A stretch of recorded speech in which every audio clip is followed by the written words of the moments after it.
The scientists were just about to secure the instrument onto the giant shark's head when, unexpectedly, the shark suddenly woke up, startling everyone. Only the diver, Carter, remained calm, confirming safety before Susan proceeded to attach the triangulator onto the shark's head. She then took out a 2.5-meter-long syringe and precisely inserted it into the shark's brain to extract its protein fluid. Although the shark showed some resistance during the process, they successfully extracted 4.5 milliliters. Susan then applied the extracted brain protein to the damaged brain cells of an Alzheimer's patient, hoping to activate them. To everyone's astonishment, in less than 7 seconds, the damaged brain cells began to react and become active. This discovery thrilled everyone because it meant that Alzheimer's patients might finally have a cure. They had created a medical miracle. Old Black, the project's investor, was overjoyed. He was undoubtedly the biggest winner. However, just as a researcher was about to light a cigarette in celebration, an unexpected event threw the entire scene into chaos. Sensing imminent danger, Carter quickly climbed out of the water, broke the glass, and grabbed a weapon to deal with the man-eating shark. But before he could act, Susan, determined to protect her research, immediately pressed the lift switch, releasing the shark back into the deep sea. This reckless move left Carter speechless. However, there was no time to argue. Saving the injured researcher was the top priority. Since they were in an offshore research base with inadequate medical facilities, they called the control tower to request a rescue helicopter. Despite strong winds and heavy rain, the rescue team arrived quickly. Due to the harsh weather, the helicopter couldn't land and had to use a rope to hoist the injured researcher. As they rushed to secure the stretcher, the storm intensified, nearly sweeping them into the ocean. Luckily, they made it back safely to the base. However, the rescue helicopter wasn't as fortunate.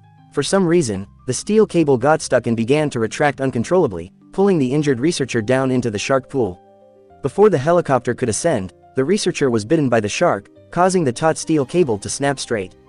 The helicopter, unable to withstand the force, started shaking violently. The shark was incredibly strong, dragging the helicopter like a kite.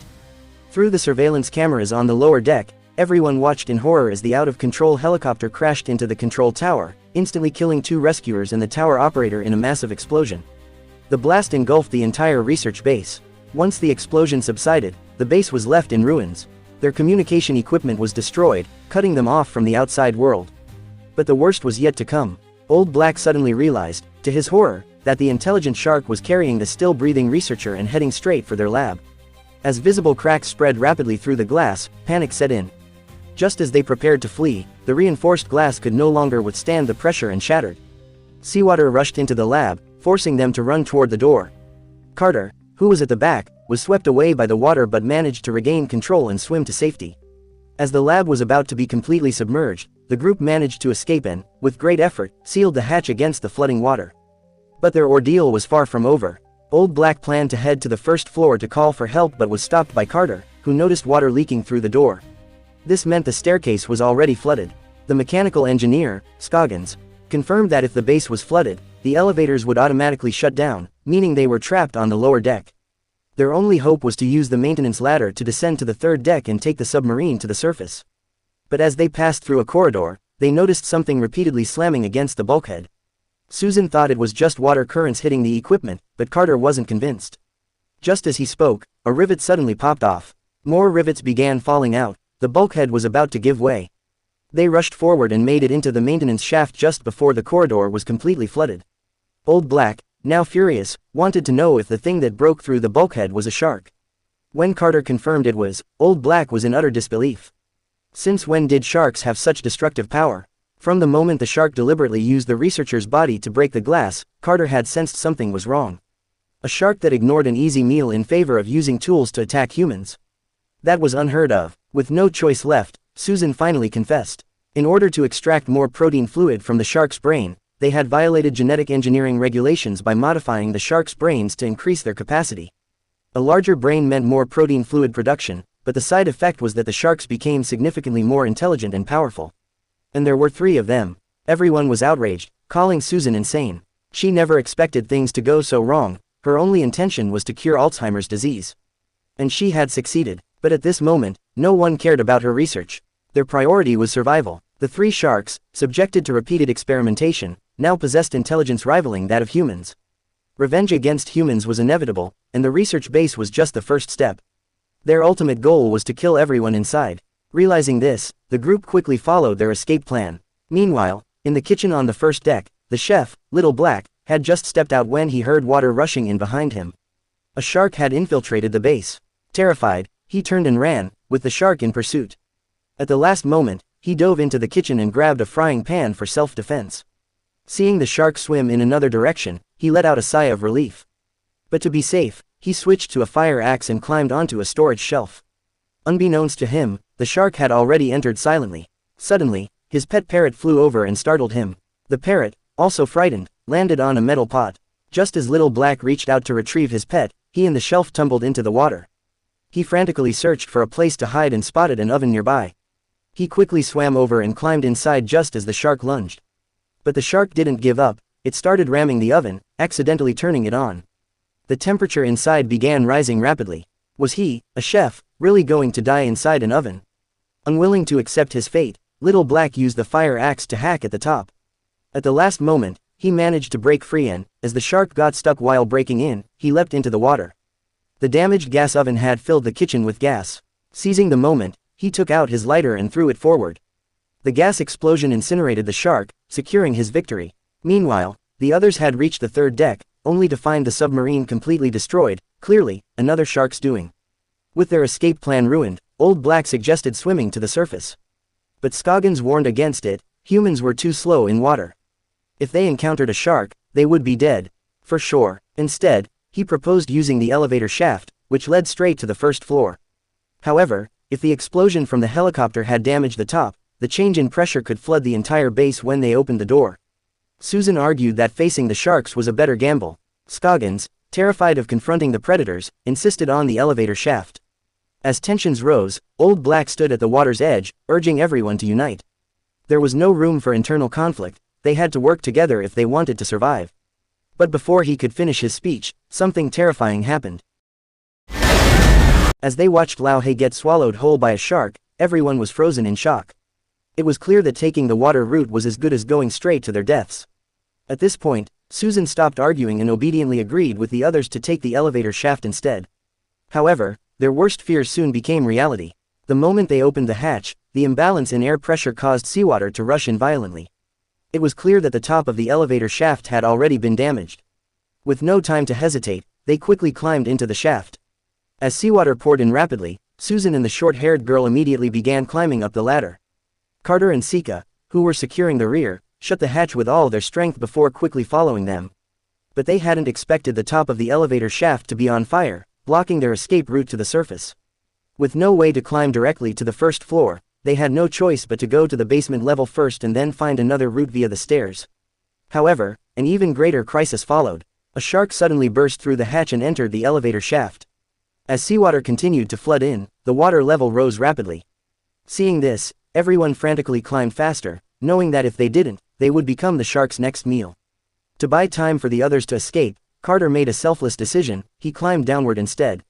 His plan was to open the hatch to the second basement level, allowing seawater to flow down and slow the rising water level. Just as the water was about to reach them, Carter used all his strength to open the hatch and narrowly avoided the shark's attack before climbing back onto the ladder. Seeing Carter escape death, the others above finally let out a sigh of relief, only for disaster to strike again. The screws on the ladder suddenly came loose, causing the entire structure to collapse. Luckily, it got stuck on the other side of the shaft, but the short-haired girl, who failed to hold on, fell straight into the water. Carter had just steadied himself and reached out to pull her up when, in the next second, a shark that had been lurking nearby lunged forward and dragged her under in one swift bite. The remaining three had no time to mourn. The water level was still rising, and there was no way they could climb up to the next level. Just as they were about to give up, loud bangs suddenly came from the hatch on the basement level. They assumed it was another shark, but when the hatch opened, they were shocked to see that it was Xiao He. At that moment, he appeared like a savior descending from the heavens, bringing them a glimmer of hope. Using a rope he had tied together with strips of fabric, Xiao He managed to rescue them one by one. Just when Sika thought they could take the stairs to escape, Xiao He informed them that the stairwell was completely flooded. Fortunately, the basement level was less than 20 meters from the surface. Carter suggested they use the emergency exit to swim up, but Sika pointed out that there was an emergency drainage pump in the basement. If they could activate the generator, they could drain the water and escape via the stairs. Carter agreed, and the two of them set off for the flooded control room, while Xiao He and Susan stayed behind to provide support. However, as soon as they left, Susan made a decision. she had to retrieve her hard-earned research data from her room. If she didn't, all their sacrifices would be in vain. Xiaohei tried to stop her, but she refused to listen. Meanwhile, Carter and Sika successfully reached the control room, but just as they turned on the generator, a shark suddenly appeared from behind and tore Sika to pieces before he had a chance to react. Carter narrowly escaped by opening a hatch and was later pulled to safety by Xiaohei. The drainage plan had failed. On the other side, Susan arrived at her flooded room. She mustered her courage, unlocked the cabinet with her key, and successfully retrieved her research data. Just as she was about to leave, a shark appeared in front of her.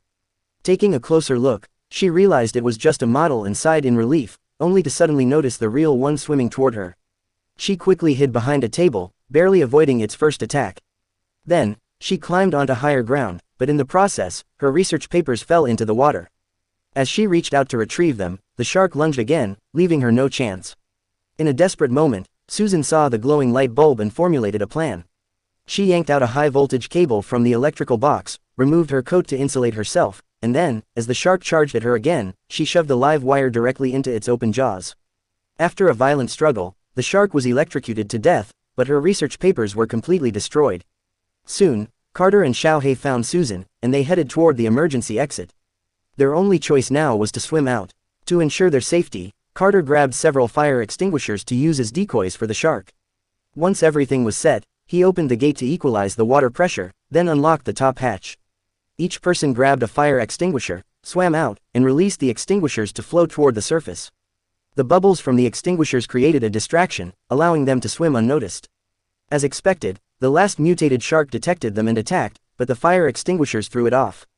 The three managed to reach the surface, only for misfortune to strike again. Just as they caught their breath, the shark grabbed Xiaohei, thrashing him around in the water. Believing him to be doomed, Carter and Susan instinctively swam toward shore. But against all odds, Xiaohei clung to life. Using the cross he always carried, he gouged out one of the shark's eyes. In pain, the shark released him. As he surfaced, Carter quickly swam over to rescue him. With Susan's help, the severely injured Xiaohei miraculously survived. After tending to Xiaohei's wounds, they were about to call for help when they noticed that the entire base was slowly sinking. The lower levels were reinforced with titanium alloy walls, preventing the sharks from escaping, but the top was only covered with wire mesh. It became clear, the sharks' true goal wasn't just revenge. They wanted to break free and reach the open ocean. Realizing the danger, Susan decided they had to eliminate the last shark. If it escaped and bred more like it, the entire ocean ecosystem, and humanity itself, would be at risk. Just as she finished speaking, the shark began ramming the fence. Knowing they had no time to hesitate, Carter and Xiaohei sprang into action. They dismantled signal flares to create an explosive harpoon. Carter instructed Susan that once he landed a hit, she should immediately electrify the cable to trigger the explosion. However, things didn't go as planned. The shark remained submerged, making it difficult for Carter to get a clean shot. As the fence started breaking, Susan made a bold decision. She cut her palm and jumped into the water, using her blood as bait. Despite its intelligence, the mutated shark still retained its primal instincts. Smelling blood, it abandoned the fence and swam toward her. Susan turned to escape but slipped at the last second, falling back into the water. The shark was now inches away. Carter, desperate to save her, dove in, but the shark showed no mercy. It tore Susan in half before his very eyes. With no time to grieve, the shark turned its attention to Carter. He narrowly dodged its attack and managed to grab onto its back. No matter how hard the shark thrashed, it couldn't shake him off. Seeing this, Xiaohei, despite his injuries, picked up the harpoon gun. The moment the shark surfaced with Carter still on its back, he fired, successfully spearing both Carter and the shark together. Carter, realizing he couldn't break free, shouted for Xiaohei to trigger the explosion. As the shark swam toward the open ocean, Carter seized his last chance, grabbed onto a piece of debris, and freed himself. At that moment, Xiaohei completed the circuit. A massive explosion erupted, sending a mix of blood and seawater skyward. Xiaohei was sure Carter had perished, until he saw him resurface. The two had become the sole survivors of the disaster. Soon after, the rescue team arrived, saving them and allowing them to live the rest of their days in peace. May those who click the subscribe button be blessed with abundant fortune and always be in good health. Thank you.